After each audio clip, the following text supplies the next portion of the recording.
Hello. So, okay. Eto muna yung pag-reactan ko. Etong pagbigay ng X rating sa pelikulang Dear Satan. Again, I mentioned in my last video na meron akong dapat i-reactan na live stream about LGBT issue. Pero very busy lang talaga lately and walang time si wife to watch the live with me para mag-react. But anyways, bakante ako now. I can talk about the uh, rated X na issue. Okay, so I have watched the trailer of Dear Satan, and nabigyan siya ng rated X ng MTRCB, and ngayon people are kind of like reacting why bakit ganito bakit ganito yung naging rating. It's unfair, and it's also may nagsasabi na very personal daw kasi ang pangit daw ng pagka-react ni ni Miss Soto. Meron din naman na nagsusupport, of course they are Christians, and sinasabi na bagay lang kasi tama lang kasi nga tinuturuan daw yung mga bata na Satan can be good. Ito din yung sinabi ni Soto. Si Soto nga pala is the chairperson o the chairman ng MTRCB, si Miss Giorella Maria Soto Antonio. I hope I'm not mistaken. So sabi niya, I am offended as a Christian. It is not demonic, sabi niya, but it has a different depiction of Satan becoming good. Satan will never ever be good, paliwanag ni Soto. So ang nangyari kasi dito is for me ito yung personal na reaction ko. Wala namang I don't I've been a fan of Filipino movies since bata pa ako. Ang dami kong favorite na movies. Yung Magnifico, yung si makalimutin kasi ako sa title, Magnifico, yung pelikula na si Maricel Soriano at saka si Piolo Pascual, yung teacher siya, nakalimutan ko na, mga Munting Tinig, General, yung mga recent, yung si ang very forgetful, but there's a lot on the job, so there's a lot of really worth it na panoorin ng mga Filipino movies, especially sa drama. Ang galing talaga natin sa drama. This one, I don't feel it. Hindi ko feel yung trailer kasi parang pwede mo lang siyang gawin as a short film. I don't think it needs a movie kind na So it's based on the trailer, gina-judge ko lang siya sa trailer. nag Dear Santa yung bata, na misspell niya na Dear Satan. So yun, si Satan ang nakarinig and gusto niyang i-corrupt yung bata by by exposing the kid to evil stuff, pero yung bata is very para siyang si Frodo Baggins, kumbaga, na hindi natitinag sa ring and hindi siya nagiging masama parang ganun. So it's a good to watch siguro with the family and the kids, pero hindi ako personally into those kinds of films. But anyways, X-rated, no. Ang reaction ko dito is ang OA naman. It is so very very OA for the MTRCB to say na to mark it as X-rated, and it is very unfair kasi number one, natatapakan nito ang freedom of expression, no?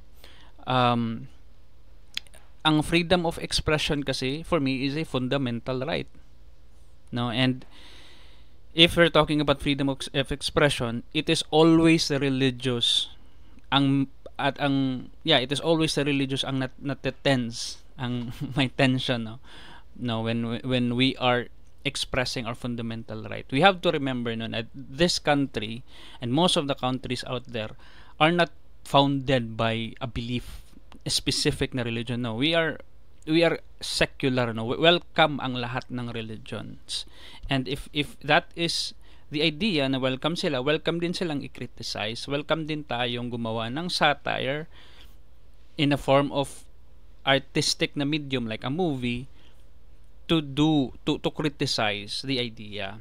Ang maganda kasi sa mga ganito na mga film is napapaisip yung mga tao. Napapa-reflect at the end of the day. Kung gaano man ito kalalim or kung gaano ba ito ka-shallow, you're allowing people to think for themselves and assess the art, no? So, ang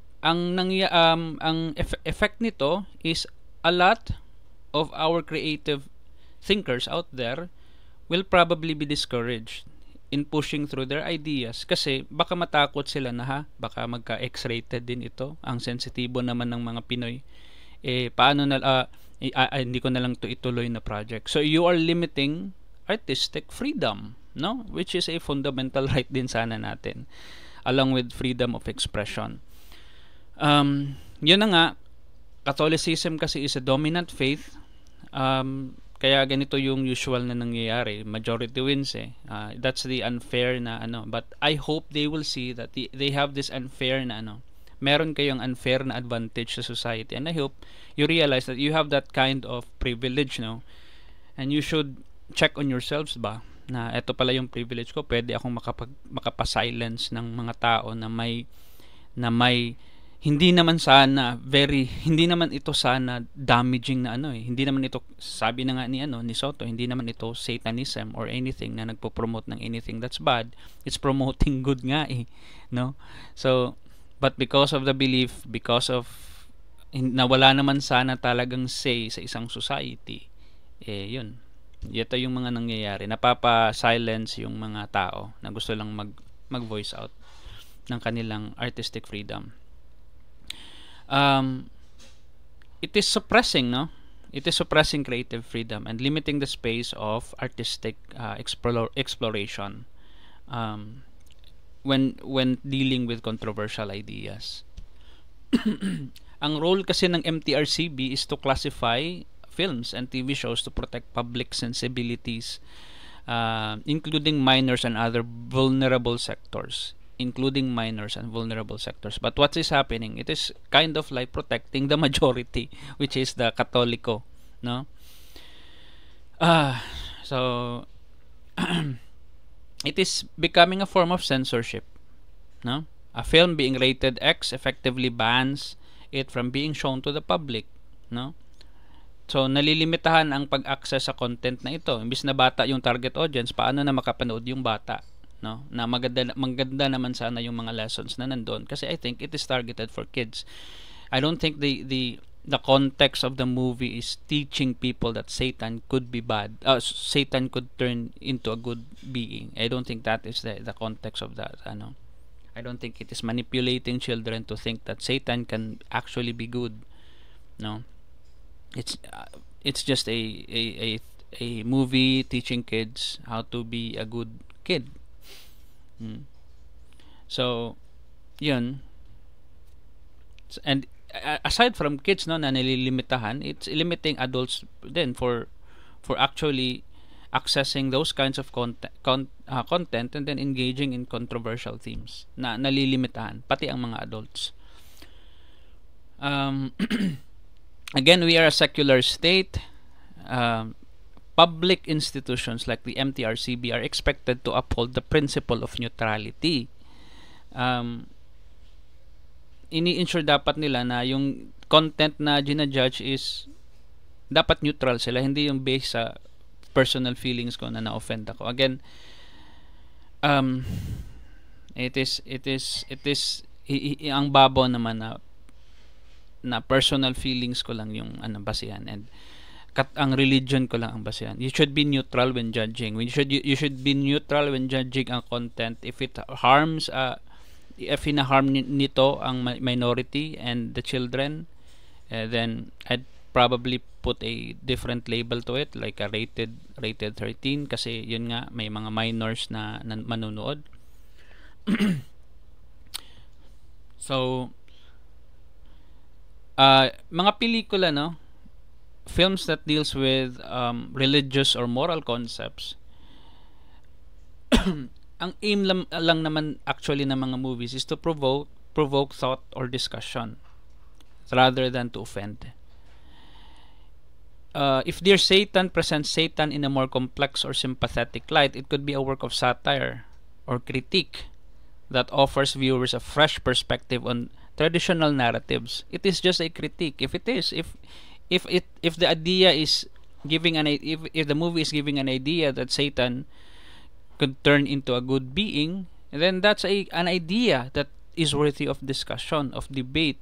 No, people could talk about it, could disagree on it, could agree on it, could debate on it.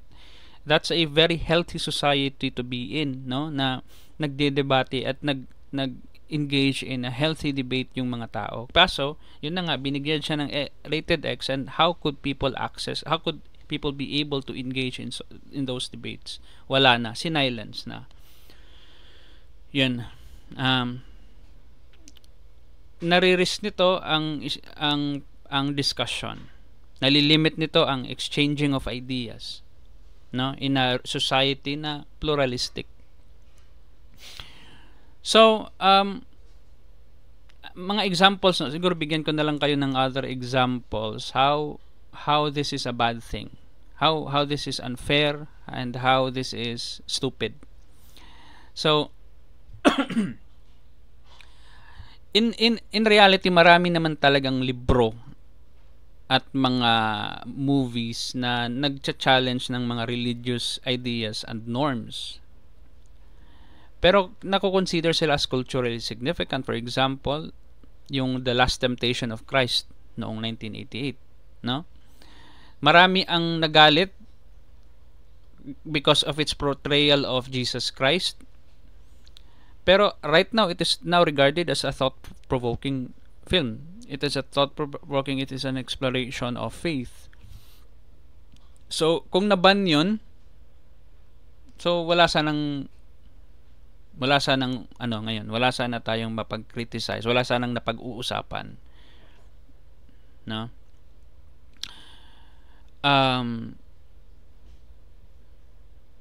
Ano pa? Na merong bias, no? Kung nabibigyan ng X-rated ang Dear Satan, so ano yung The Da Vinci Code? Ano yung Dogma na movie? So mayroong imbalance. So paano na? Lahat na ba? Kung naging rated X lahat na ba ng anything na controversial na film are going to be rated X? So mahihirapan talaga yung mga tao na kagaya ko na merong kritisismo sa religion and religious thinking and faith and all. Mahihirapan. You're silencing people that has different views. It's not like it's not just the Christians, no. It could be the Muslims, no, and it could be other faith na minority lang isa-isa loob ng isang country. But I doubt Islam is minority here in the Philippines. They are a growing religion. Ano pa? Again, expected ang public ang tawag dito. Ang public institutions are expected to be neutral, no? Kung naban siya, it could signal that the state is upholding religious ideology over secular principles. But that is very common, no? I don't think our government officials are aware of that. I think they all think na this Philippines country is a Christian country. I think that's their thinking. No, hindi sila, because we're voting we're not voting lawmakers, we're just voting anak ng isang artista, vlogger. Hindi naman sa pag-iinsulto sa intelligence level nila, no, but I think there are people that best suits for the position, and they are lawmakers, no? They should be lawyers, no? They should be attorneys na alam at inaral ang batas. So hindi nila alam, hindi sila aware na hey, even nga lawyers are not aware, no, that we are a secular country. I don't know what happened to their education, but some of them are not. They think that this is a Christian country, and their defense is, not very neutral, but very biased towards their faith. No, this is secular. Secular doesn't mean na inaaway lahat ng religion. No, every religion is welcome, except that when it comes to dealing sensitive matters, you actually have to be neutral. You don't want to side to a specific religion. That is secularism. No, ang idea ko nga sa secularism, wala ang, in public schools, wala ang specific na prayer. Anyone can pray or anyone can not pray. No, if in public schools merong section doon na mag-praying, then okay, but there's hindi dapat na yung specific lang na specific lang na prayer ang i-pray. No, dapat lahat. Dapat inaalaw ang lahat ng faith, no? For example, if ako ang teacher sa isang public school, okay class, let's pray or not pray. I could say that. No, if you're in a public school, because you're not actually religious as a, no, you're not actually religious if you are the state. You're neutral towards religions. No, ang idea ko nga din sa school, wala dapat yung 10 commandments, anything na symbolismo sa mga religion, specific na religions, wala dapat, kasi public school yan eh. So walang 10 commandments. Kasi if there is 10 commandments, pwede palang ilagay din ang mga symbolism ng Islam or ng any other religion. So, to be fair and to not overwhelm the students, then let's just focus on educating kids than promoting religion. No? We can have a separate subject for it, theology or religious studies. Ang ano pa sa natin, ang mga tawag doon, so in yung mga in God we trust natin sa currencies, I don't know if there is, but sa passport nga merong may mga about God, di ba? So we're secular, but at the same time very specific sa isang religion ang ang mga simbolismo natin dito sa Pinas. So yun na nga, matatakot yung mga creative thinkers natin to create controversial films that touches religions, kasi yun na nga, may naban na, and Dear Satan pa nga yung naban eh. Nakakatawa, no? Na isang film na pambata na wala naman sanang any kind of controversy na tinuturo, hindi naman siya negative na tinuturo. It just so happens na yung main character is nagiging mabait. And it's so fucked up na ginawan siya ng rated X. Films like The Life of Brian, 1979, and The Passion of the Christ, 2004, were both controversial for their religious themes, but they were allowed to be seen and discussed, no? Contributing to healthy public debate.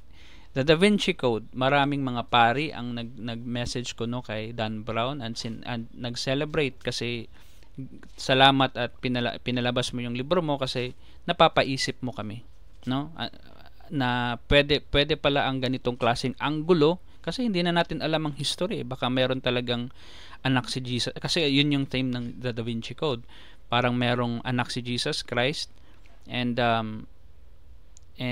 yung anak niya is until now buhay pa, and may mga descendants siya. So napapaisip ko ang mga pari, pastor at mga madre, hindi sila naniniwala pero napapaisip sila, and that's the beauty of producing art that are controversial. You don't actually have to believe in it. I find it really fun, I don't think movies can indoctrinate, but you are doing that to your own members. You are indoctrinating your members, no? Many years ago, yung buhay pa si Eli Soriano, may nakita nga akong parang tarpaulin dito sa Butuan na mass indoctrination. You can I mean, I was laughing like, God, they're really anong tawag din, talagang ini-spelling nila na they are doing indoctrination. If you search the meaning of indoctrination, let's go and search it to it now. Indoctrination, what does that mean? The process of teaching a person or group to accept a set of beliefs uncritically. Imagine, may tarpaulin na ganun, mass indoctrination. To accept a set of beliefs uncritically. That's the meaning of indoctrination. And you're doing that on a daily basis. And the art of Dear Satan is just an art. It promotes discussion. It doesn't promote indoctrination. Na eto pala si Satan. Eto si Satan. Mabuting tao siya. Magiging mabuting tao siya kapag magiging mabuti ka lang tao. Wala namang ganoon. Hindi ka naman indoctrina. It allows you to think. No, you can accept and not accept. But indoctrination, no. You have to accept a set of beliefs uncritically. Okay, so religious people are really may projection sila sa mundo, no? Yung takot nila na baka natuturuan ng bata, they're doing that to their own kids. They're indoctrinating their own kids. Natatakot sila. They think na yung mga gay pride itinuturuan na maging bading ang mga bata sa gay pride parade. That's their projection kasi nanunuro sila uncritically to their own kids to be a Christian, to follow this set of beliefs. No? Pag merong mga drag queens, no, na merong may mga bata daw, they are in fear that these drag queens are teaching kids to be gays and to be, no, that it's just projection because they are doing that to their own kids and others are not doing that. Atheists are not indoctrinating you. I'm just promoting freedom of expression, our rights, our fundamental rights as a human being in a society. I am not forcing you. I don't want you to become an atheist because it is a struggle to be an atheist. I would love you to stay into a Christian community kasi hindi madali ang mag-isip kung paano gumawa ng tama, no? Maganda siguro ang isang mundo na meron kang big brother na tinatakot ka from time to time para hindi gumawa ng isang kamalian. Hindi madali sa isang katulad ko ang hindi talaga gumawa ng masama, may nanood man o wala, no? Hindi madali. I have the freedom, but I decide not to do things that I am capable of doing, and it's very hard for others to do the same thing because I know people will steal. Kapag merong pera dyan, nanakawin talaga yan. May Diyos man sila, no? Hindi lahat ng tao ganoon ka disciplined sa sarili, and we're not indoctrinating. So it's all just a projection. It's their fear, no? Natatakot sila sa mga ginagawa naman nila sa mga sarili nila, no? So I hope they realize it, and that's it. Yung sorry, isa shoutout ko nga pala si nag-comment shout out kay Leos TV 1122. Ay sorry, hindi. Nag-comment lang pala si Leos TV 1122. Yun na, mahina yung audio ko. I hope okay na yung audio ko now. Si Roseme 719.